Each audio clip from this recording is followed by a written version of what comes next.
Isso. Que bom. Sejam todos bem-vindos, em nome de Jesus. Eu estava viajando e passei uns dias fora, e como a gente sente falta da nossa casa, né? Como a gente sente falta dos nossos irmãos. E como é ruim ficar longe desse fogo. Por incrível que pareça, por mais que a gente não queira, a gente dá uma sumida, parece que fica longe e a brasa começa a querer apagar. E aí quando eu cheguei aqui hoje, eu disse, Senhor, eu quero me conectar de novo. Eu quero me ligar de novo. E o Senhor é bom e fiel e faz isso. Queria que você abrisse sua Bíblia no livro de Mateus, capítulo 5, verso 6. A gente só vai ler basicamente 2 versos. E às vezes você vai estranhar um pouco, porque o tema dessa noite está relacionado à cura interior. A gente vai falar um pouquinho sobre cura interior. E eu fiquei procurando um texto que encaixasse com a série. Vamos ver o que Deus faz. E o texto está assim: Bem-aventurados os que têm fome e sede de justiça, porque serão fartos. Bem-aventurados os que têm fome e sede de justiça, porque serão saciados. Dependendo de algumas versões. E eu comecei a perguntar assim para Deus. Se você for ler o livro de Mateus, capítulo 5, capítulo 6, capítulo 7, é um complexo de uma coisa que a gente chama na escatologia na teologia de Sermão do Monte. Então, são 3 capítulos que vão falar sobre como Deus pregou o Sermão do Monte. E no Sermão do Monte, a gente tem um conjunto de características específicas do Evangelho. Então, se você quer ser cristão, estude capítulos de Mateus 5, 6 e 7 mais de uma vez. Você vai saber tudo que você precisa saber para ser um bom cristão. Ali está as normas. E aí eu fiquei perguntando de Deus o que tem a ver bem-aventurança com cura interior. Porque todas as vezes que eu trabalho cura interior, já trabalhei durante muito tempo e muitos anos o tema, eu sempre trabalho em alguns outros textos, falando de alma, né? Falando do espírito, falando de emoção. E aí me vem um texto nas bem-aventuranças. E eu falei, Deus, o Senhor vai ter que agir, porque só na sua multiforma, só no seu poder, a gente pode retirar cura interior de Mateus 5, 6. E aí eu comecei a discutir, a perguntar do texto sobre essas questões. Além disso, como trabalhar cura interior dentro da série Dons e Talentos? Né? O que tem a ver a gente trabalhar cura interior se a gente está falando de dom? Né? Bom, é uma resposta muito difícil. Não é fácil você discutir sobre isso, você falar sobre isso. Mas as respostas estão dentro da nossa convivência em comunidade. Todas as vezes e em todas as igrejas do mundo, qualquer pessoa que sobe no altar, qualquer pessoa que sobe no altar para dançar, cantar, ministrar a palavra, limpar o chão, passa por problema. A partir do momento em que a pessoa diz, vou servir na igreja, começam a vir uma série de dores. Até para limpar o chão, até para limpar a igreja, a pessoa é contra-atacada. E as igrejas, infelizmente, recebem esses ataques, principalmente quem está no louvor, e muitas vezes, e infelizmente, eu volto a dizer, na maioria das vezes, são os levitas os primeiros a saírem da igreja. E não é só aqui, é em qualquer lugar e em qualquer igreja. em qualquer lugar do mundo. E aí eu fiquei me perguntando por que o altar gera tanta ferida? Por que o altar gera tanta mágoa? Por que a gente está fazendo de errado? Se é que estamos fazendo alguma coisa errada. Aí vamos voltar para o texto. O texto de Mateus 5 diz: bem-aventurados os que têm fome e sede de... Vamos de novo. Bem-aventurados os que têm fome e sede de... Pois bem, a palavra justiça está traduzida de forma errada nesse texto em todas as Bíblias. E eu aprendi isso na escola Dunamis. Sinto muito em dizer para vocês, mas é verdade. Eu aprendi na escola Dunamis que justiça significa colocar o que está fora de ordem em ordem. Então, vamos dizer que todas essas cadeiras estivessem bagunçadas. Então, justiça, que não é esse contexto, significaria colocar em ordem as cadeiras, para que elas ficassem organizadas. Isso seria justiça, dentro do contexto da palavra, do significado da palavra. Existem 3 tipos de justiça relacionada a colocar em ordem. Primeiro, justiça distribuidora, que acontece assim: eu tenho 3 filhos e comprei 3 barras de chocolate. Então eu fui justa, eu distribuí uma barra de chocolate para cada filho. Certinho. E chocolate igual. Não me venha trazer chocolate diferente, porque se o meu for caramelo e o dele for café, vai dar briga. Então, a justiça, quem tem filho gêmeo, então, é que fica, né, mais certinho ainda. Então, a justiça distribuidora é aquela que eu distribuo igualmente. É a primeira justiça do contexto. A segunda justiça é restauradora. Quando um dos filhos abre o chocolate e ele está estragado dentro.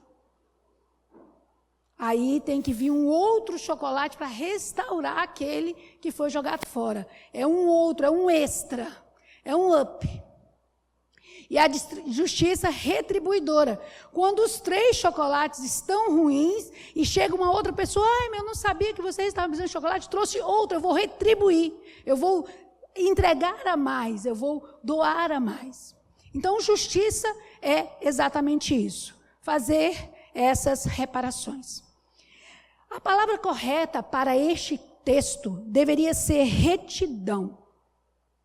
E o que é retidão? Retidão é além da justiça.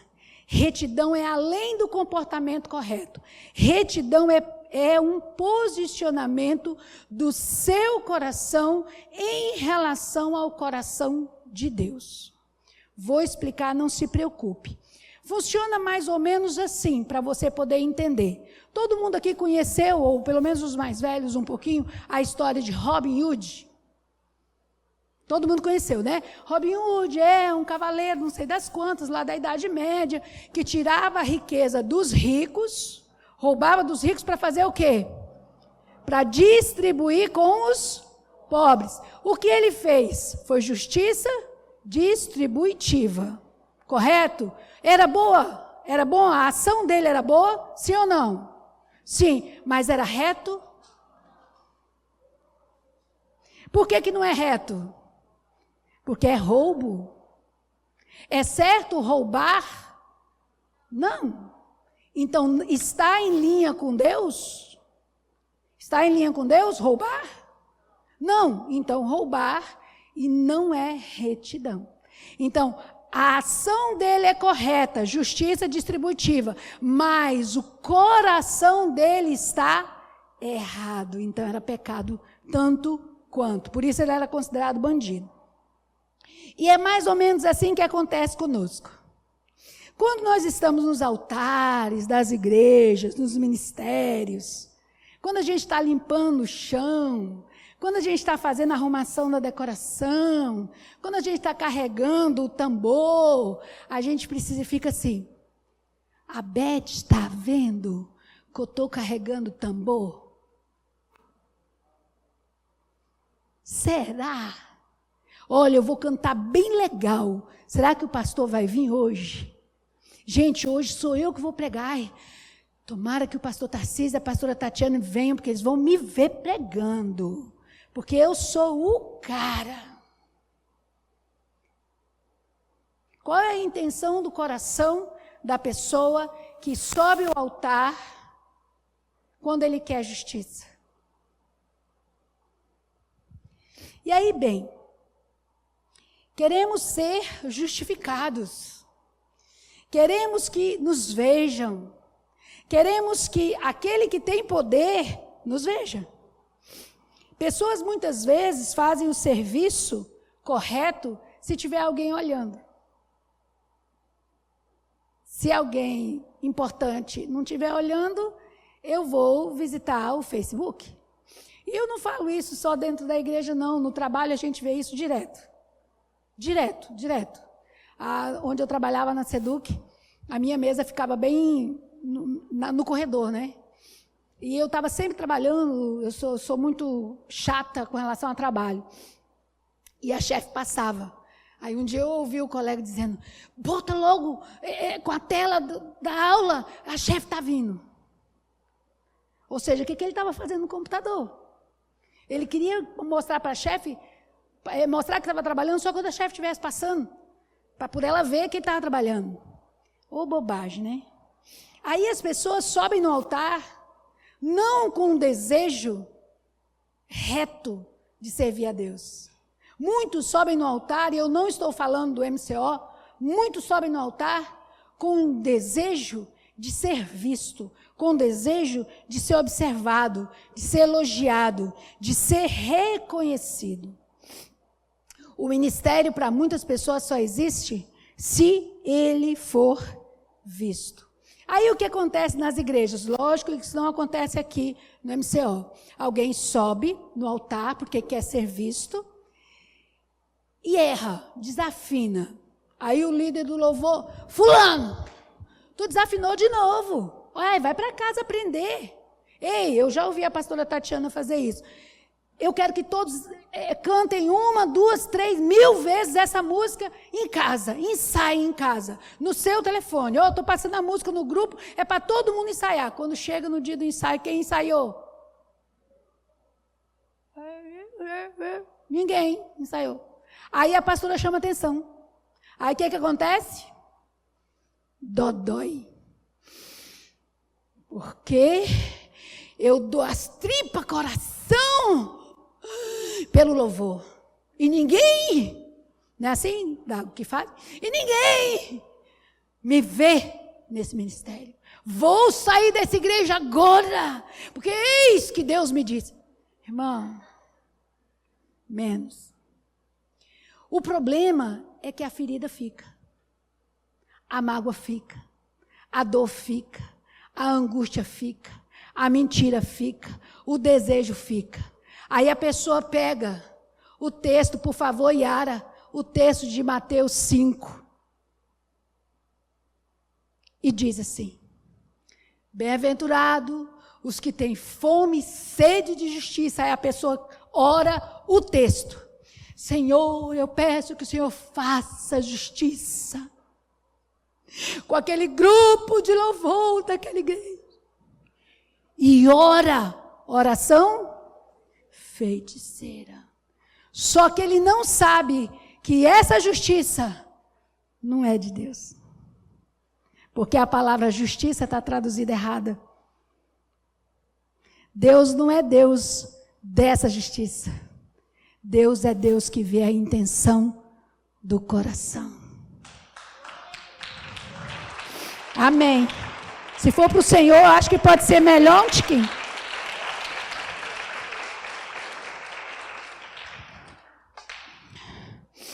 As pessoas saem da igreja por qualquer motivo, mas elas saem da igreja muito magoadas.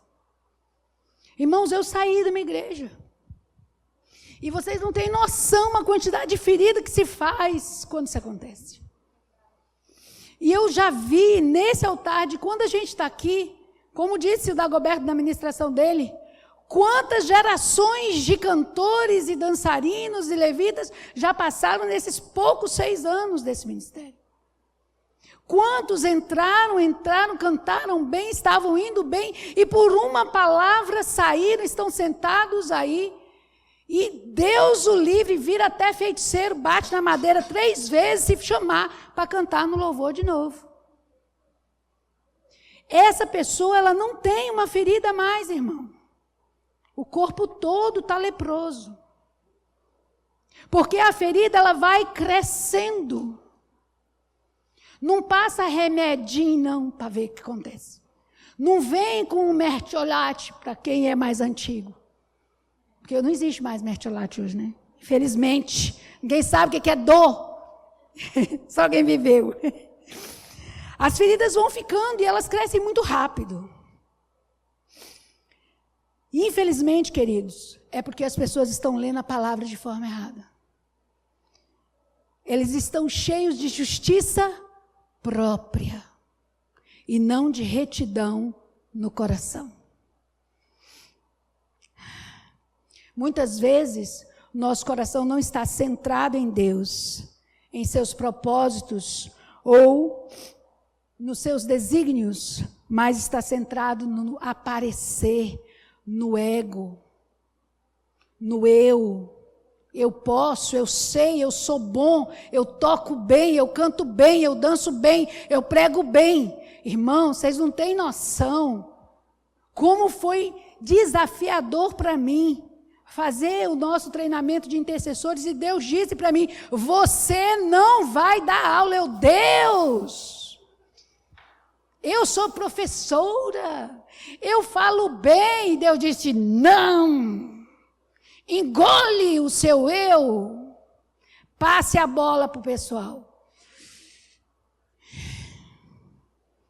Foi difícil.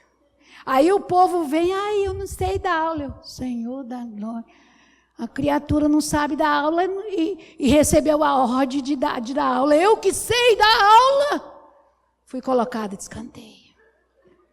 Cara, Deus trouxe níveis de cura para mim aí. Porque Ele disse: você não é a única. Você não pode. Você não levantará a voz. A vez é deles. Passe a bola.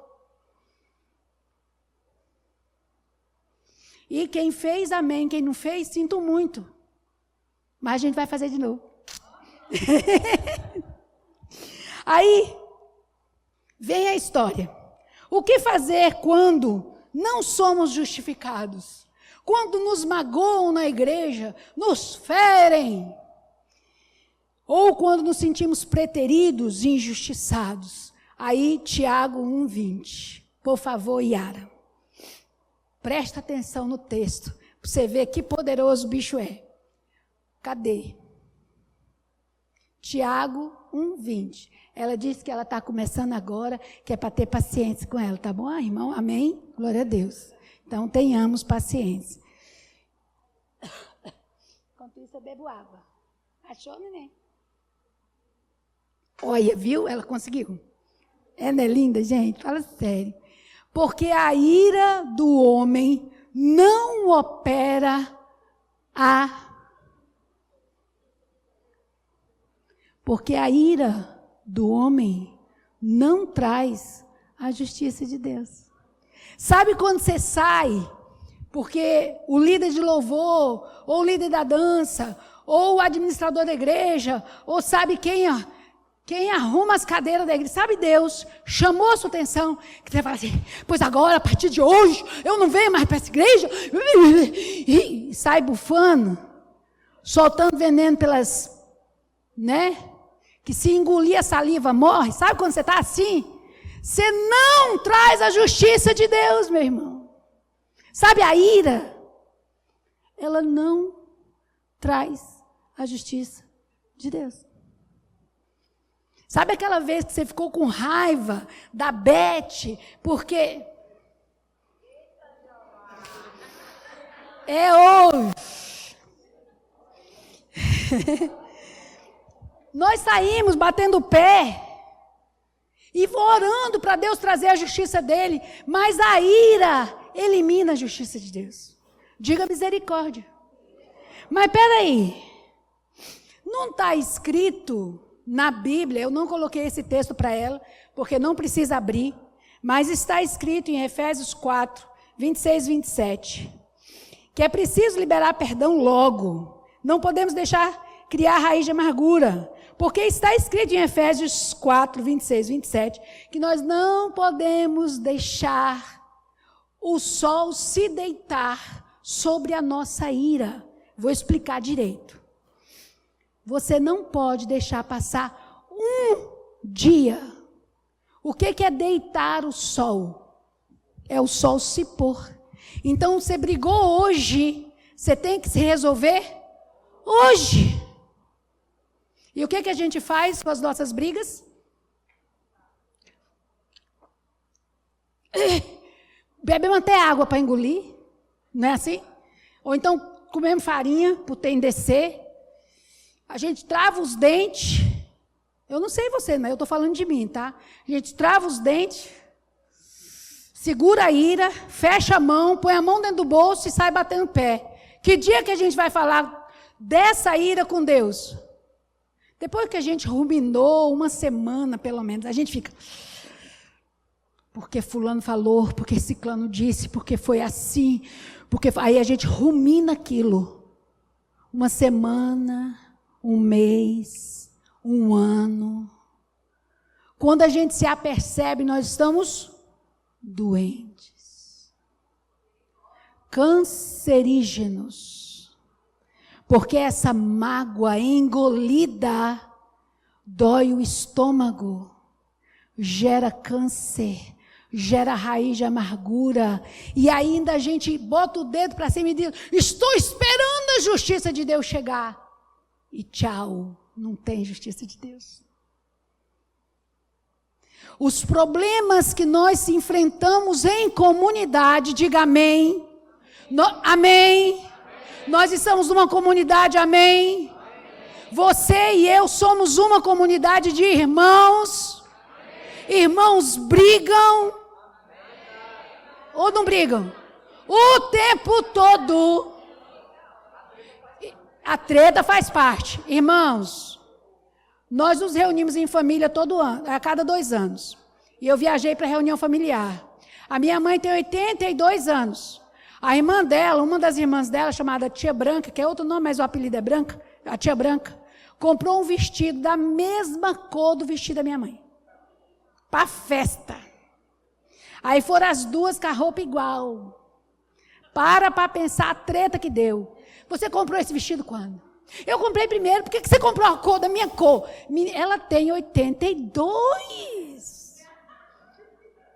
E começaram a brigar por conta de vestido.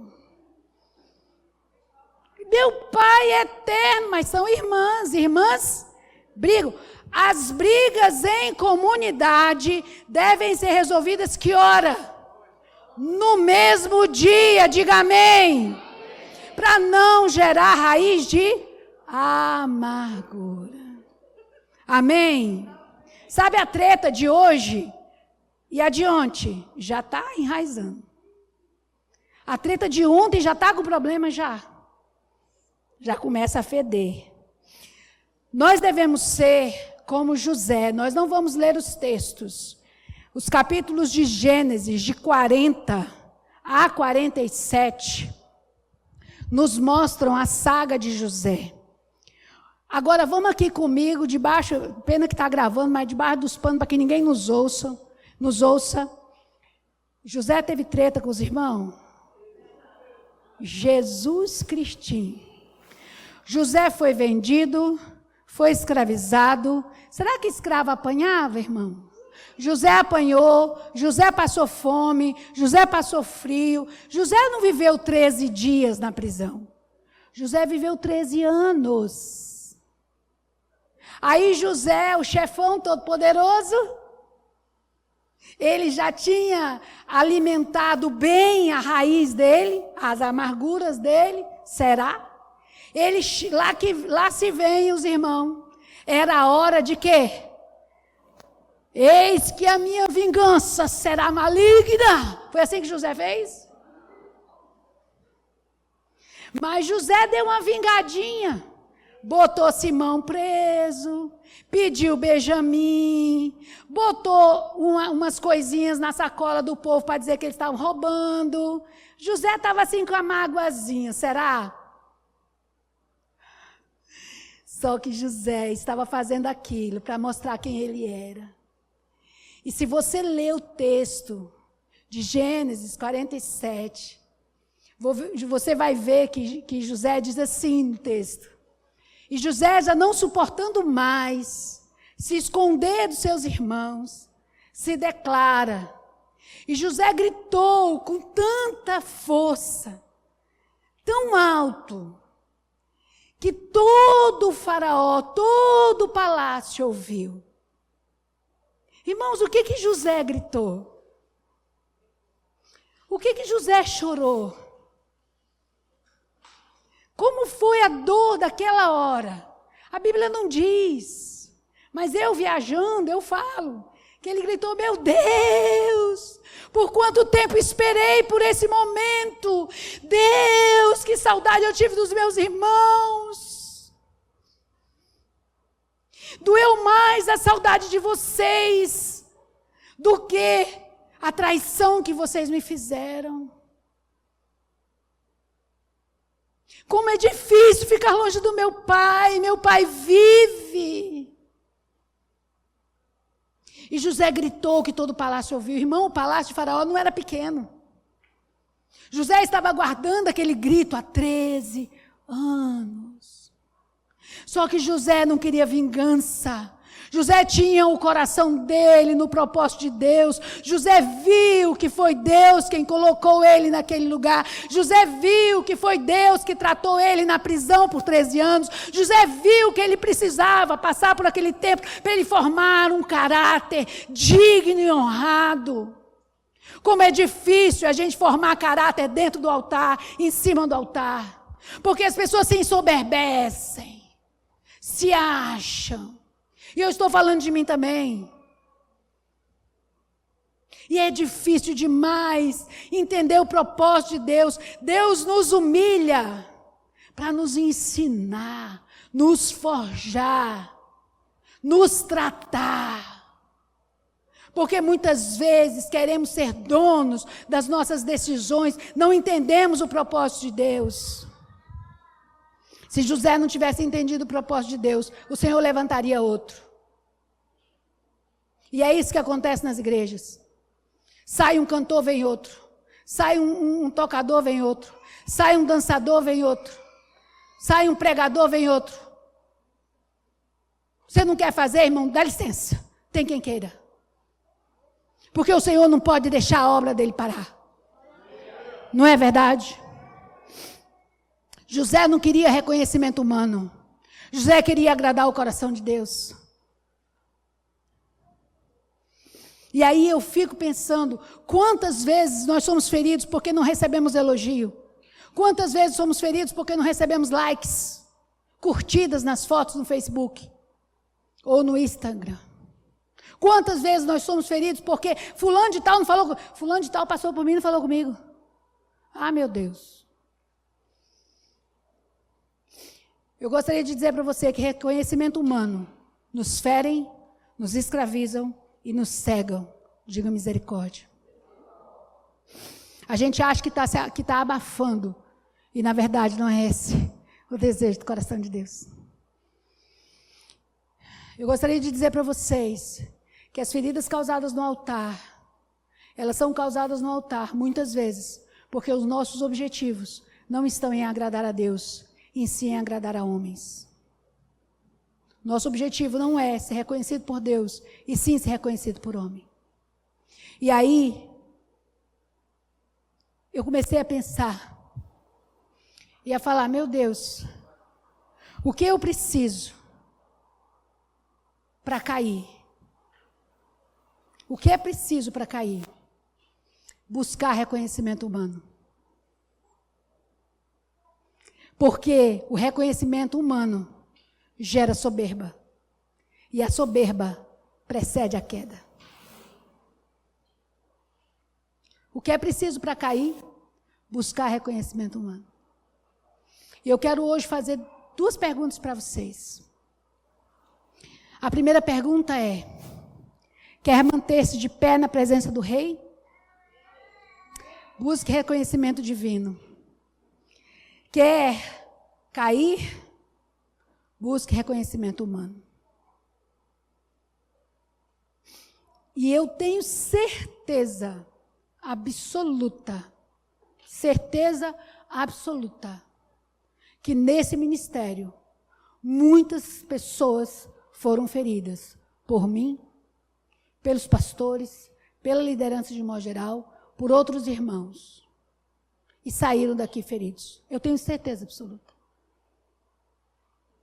E essas feridas, não curadas, viram lepra, viram câncer.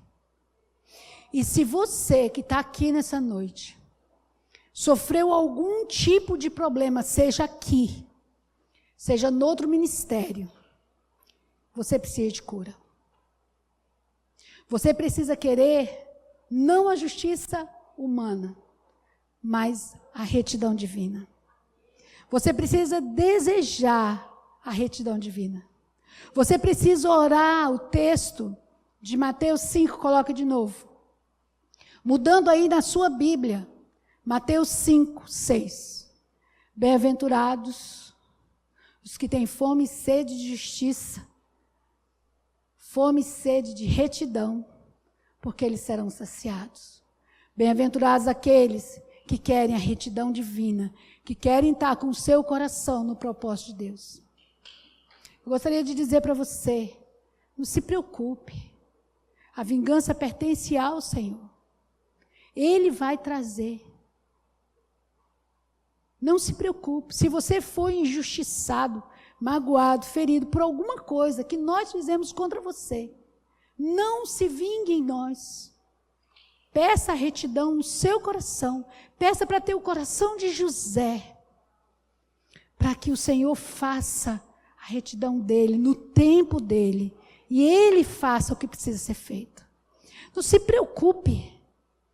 Na vida tem 2 caminhos: o ida plantando e o de volta colhendo.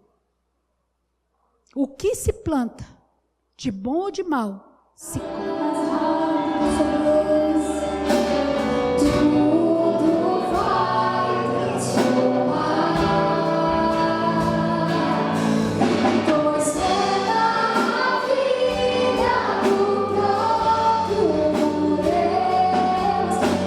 Deus abençoe e muito obrigado. Amém? Dê um aplauso de Jesus pela vida da pastora Rédola. Quero que você abra sua Bíblia em Efésios 5:14. Aleluias.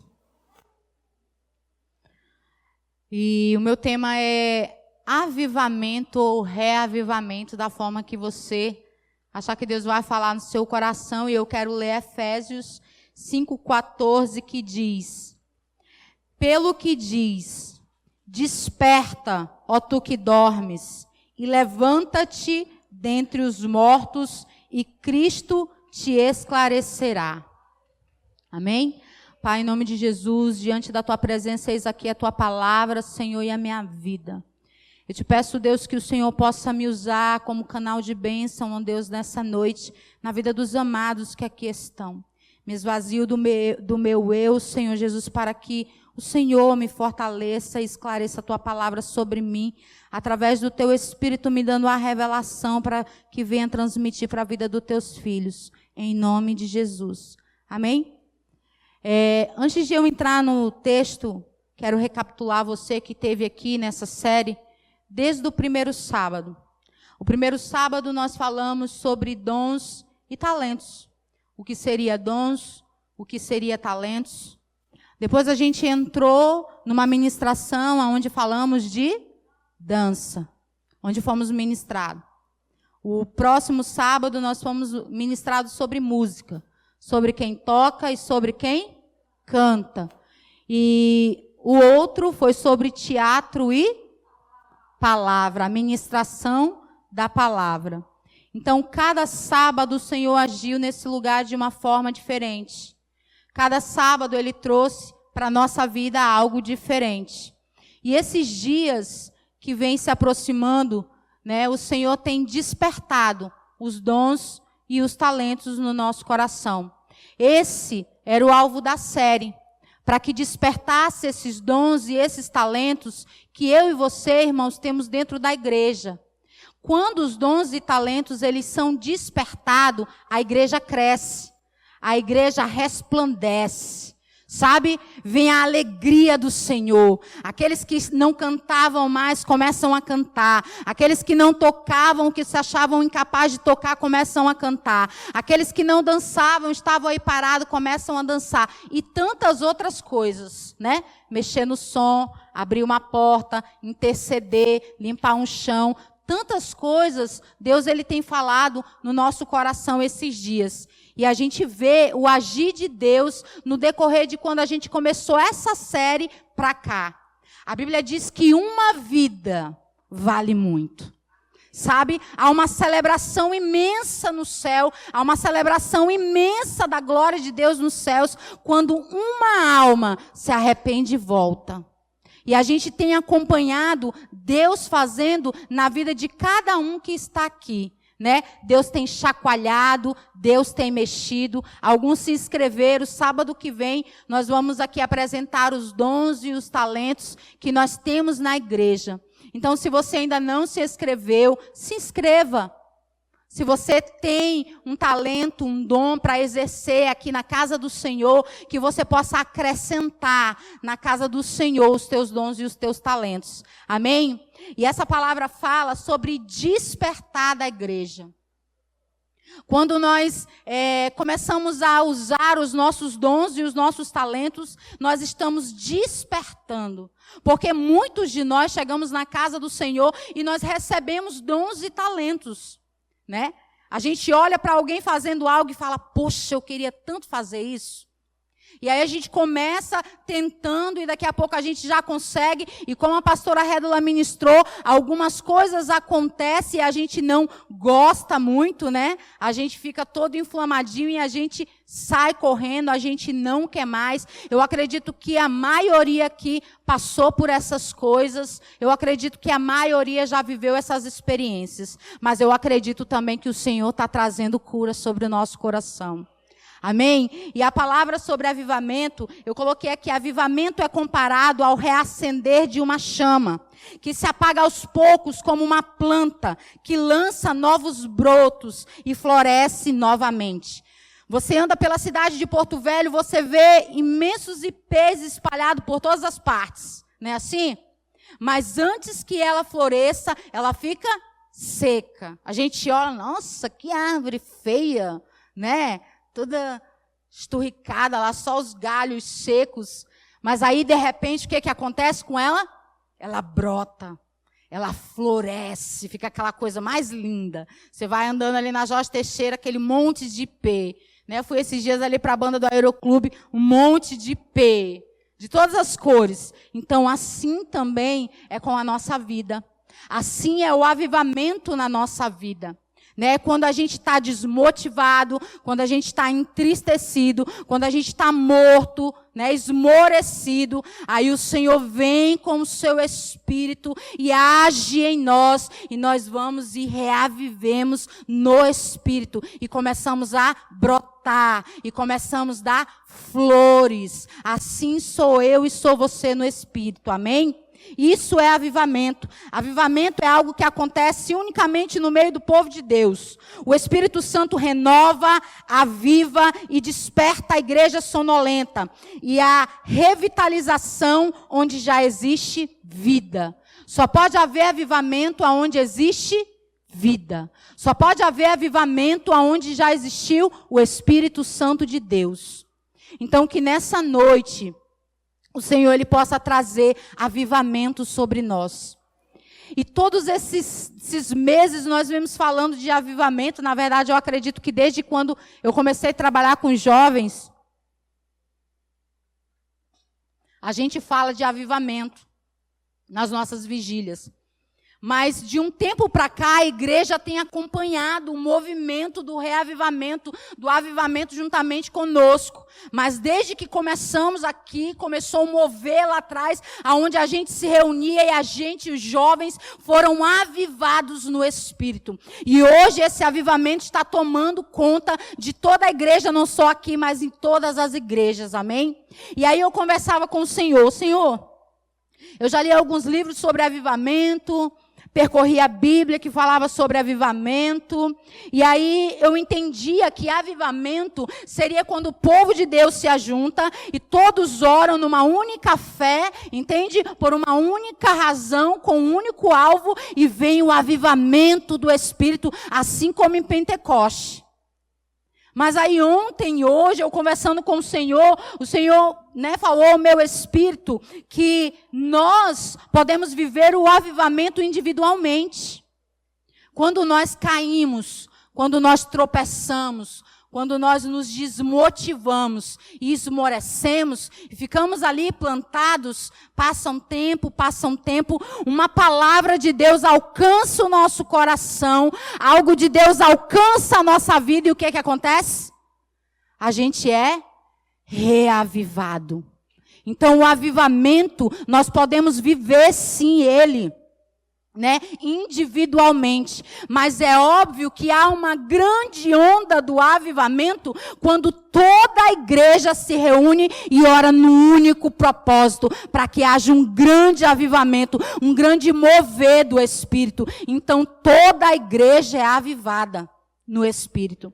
E aí eu percorrendo a Bíblia, eu falei, eu acho que eu vou falar dos 12, que quando Jesus, ele morreu, os 12 ficaram tudo, Jesus morreu, todo mundo desesperado. E aí o outro fala, vou pescar. Voltou a mesma prática. O outro, vou contigo, não tem nada para fazer, vou também. E aí Jesus vem e fala, epa, calma aí. Vou mandar o meu Espírito. E aí eu pensei, vou falar sobre os 12. E aí pensei e comecei a ler. E aí a Bíblia falou comigo sobre Gênesis 4, que eu quero que você abra sua Bíblia lá. Em Gênesis 4, 26, que fala assim, Vou esperar os irmãos.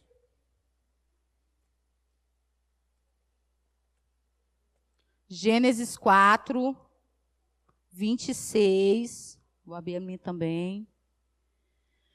Aleluias.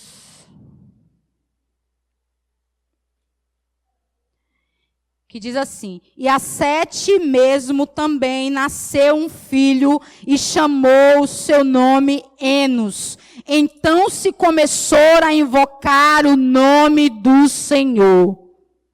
Ali naquele momento houve um avivamento, houve uma busca constante da adoração ao Senhor, porque tempos atrás, tinha acontecido lá a onda de Caim e Abel. Então, tudo tinha se esmurecido.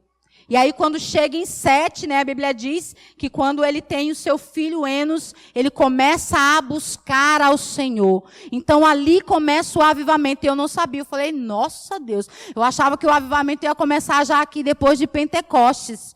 Mas em toda a Bíblia há um grande avivamento. Amém?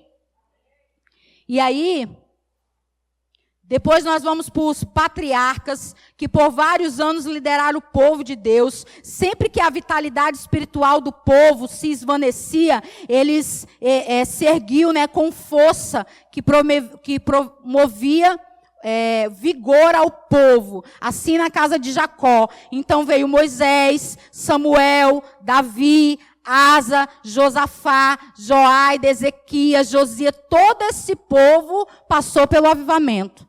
Sabe, quando o povo estava sendo escravizado, quando o povo caía em pecado, quando o povo se rebelava contra Deus, tinha alguém que se levantava no clamor, não é assim? Toda a Bíblia, o povo se levantava no clamor, juntava um povo que era parecido com ele, e vamos colocar a boca no pó, e vamos clamar, e ali vinha uma onda de avivamento. O povo se assentrava com Deus e caminhava segundo os propósitos de Deus. O avivamento é quando eu e você estamos caminhando segundo os propósitos de Deus. É quando a nossa boca está no pó. É quando nós clamamos pela atuação do Espírito em nossa vida.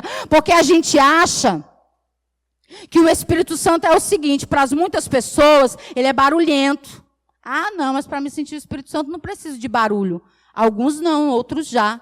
Eu sou, né? Pelo amor de Deus, eu sou um trem estranho.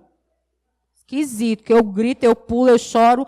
E amém. Mas o Espírito Santo de Deus usa cada um na sua individualidade. O outro irmão nem suspira, mas ele está ali cheio do Espírito Santo. Então nós temos que nos respeitar nisso. Entende? Isso não significa que ele não está vivendo o avivamento das boas novas, de o agir, o fluir do Espírito Santo. E em toda onda de avivamento, você vai ver que quando o povo orava e se reunia, né, a manifestação da glória de Deus naquele lugar era a oração em línguas, mas havia salvação. Havia batismo com o Espírito, havia variações de língua, havia prodígios, maravilhas, milagres. A glória de Deus fluía naquele lugar e todos contemplavam aquilo que o Espírito Santo se manifestava. Então, quando nós nos reunimos e começamos a clamar pelo Espírito, e começamos a orar em línguas, e um pula, outro canta, outro grita, há uma manifestação do Espírito. E mesmo que você nem acredite, você está sendo curado, você está sendo transformado, você está sendo tocado, você está sendo avivado.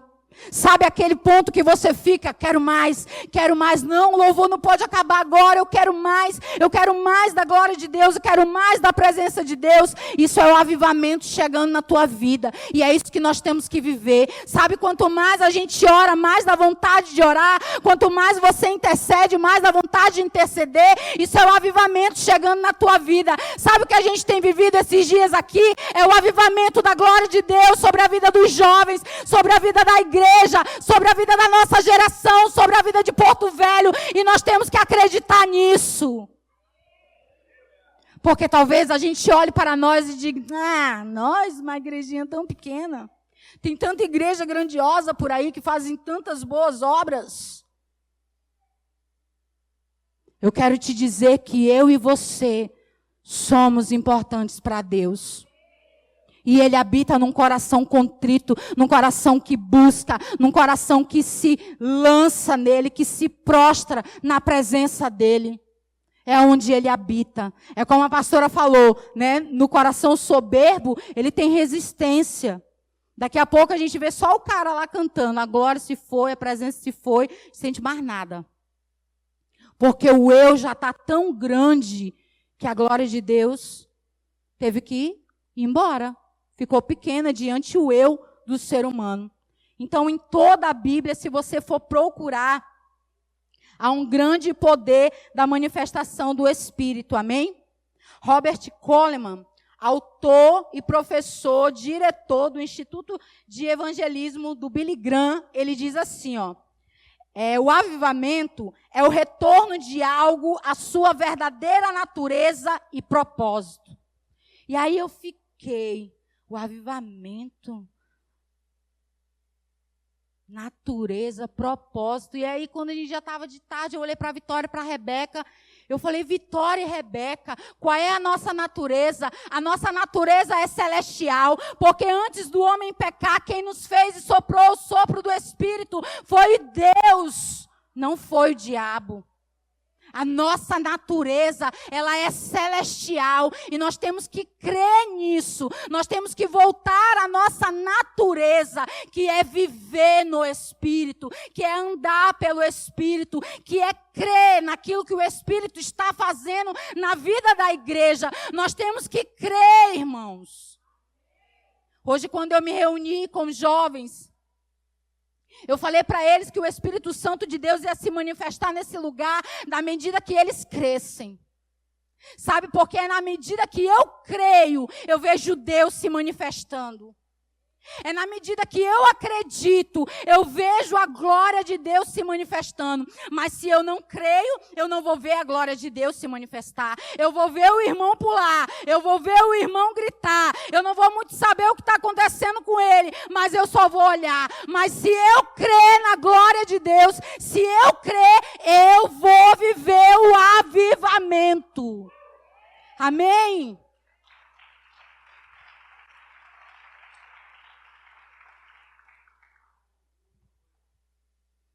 O avivamento, ele não tem que ser uma onda que passa.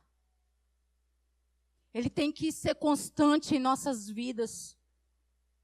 Nós temos que buscar ele constantemente, viver por esse avivamento, é viver no Espírito. Porque nós não podemos viver o avivamento sem estar no Espírito, queridos.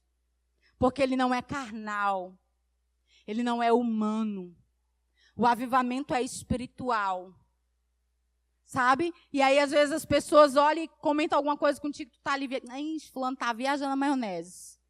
Tá no Espírito, tá buscando algo da parte do Espírito de Deus. E aí eu quero falar de alguém que eu achei muito extraordinário, que ele viveu o avivamento em Samaria, que foi Filipe.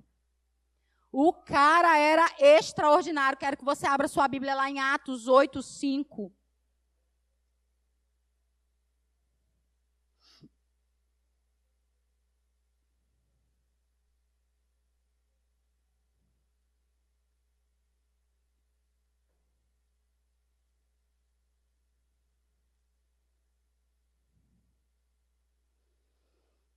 Dá vontade de ler o 5, o 8, o 9, o 10, mas eu vou ler só um pouquinho aqui para você.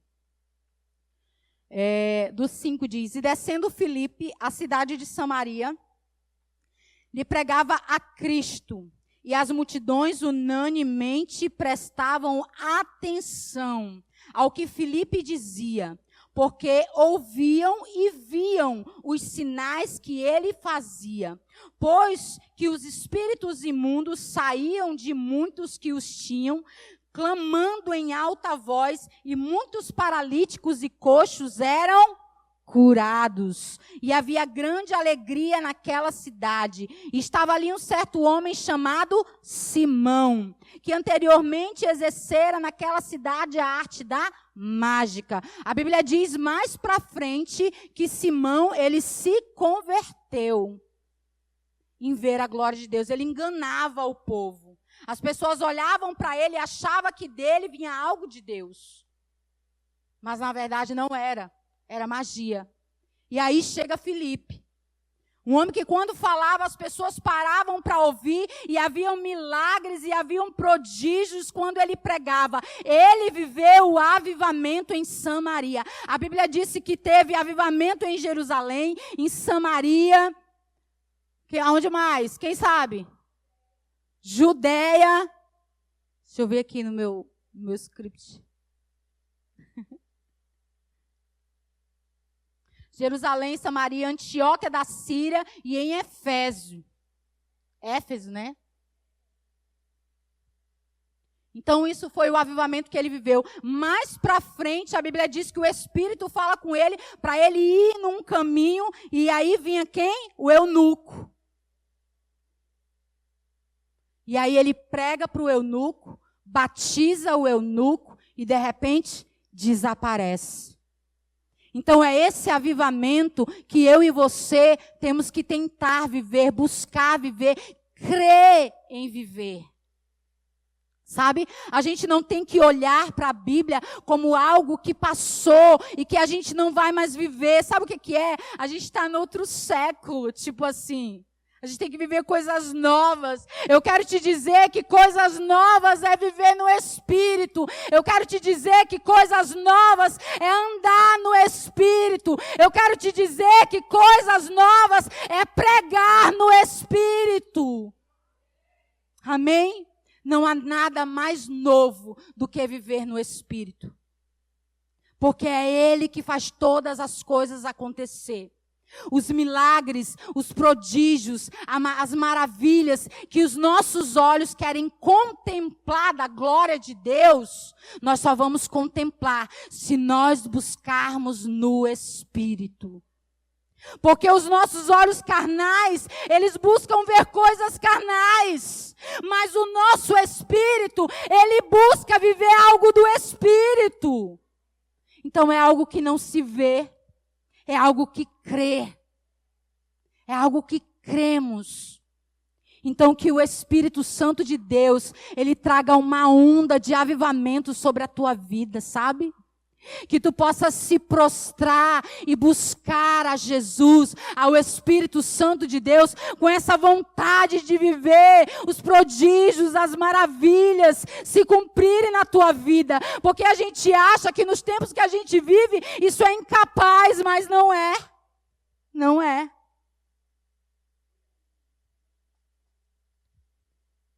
E nós queremos e precisamos ver a glória de Deus se manifestar sobre a nossa vida. Com um grande avivamento, amém? O avivamento tem que mudar eu e mudar você. Estamos dispostos a sermos um agente mobilizador de avivamento? De carregar o avivamento? De aonde a gente for, a gente ser avivado verdadeiramente no Espírito? Ontem a gente foi no pastor David Leonardo. Foi maravilhoso, né, gente? E tava alguns jovens com a gente, estavam acho que em 12, 13 pessoas. E aí ele pregou uma palavra que, tipo, quando ele começou a pregar, eu falei, já sei dessa palavra. Que a gente é assim, né? Já sei. De novo essa palavra. Pensava que escutar um negócio, né? E aí ele começa a pregar e ele falou assim, olha, se você já ouviu essa palavra e você está ouvindo de novo para você. Eu falei, toma, meu estômago.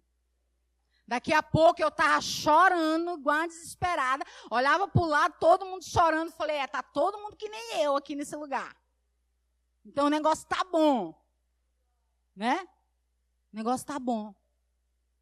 Então a gente acha que quando vem para a igreja e ouve uma palavra, aquilo ali não era para mim não. Ele era para outro. Quero te dizer que essa palavra é para mim e para você. Porque fala de algo que não é terreno. Fala de algo que é celestial. E quando a palavra de Deus fala de algo que é celestial, fala dele. É como eu comecei esse culto, sabe? É para ele. É por ele. Para ele são todas as coisas. Para ele é a minha vida, é a tua vida. É o meu respirar, é o teu respirar. Mas eu tenho a minha vida secular, todos temos. Mas precisamos também viver aquilo que é espiritual. Sabe? Então os dons, os talentos que estavam aí guardados, adormecidos, encaixotados, que já tinha poeira, sabe que você já nem via mais, nem conseguia mais olhar? É esses dons, é esses talentos que o Senhor quer reavivar nessa noite. É esses dons, é esses talentos que o Senhor vai trazer à tona nessa noite sobre a tua vida. Amém?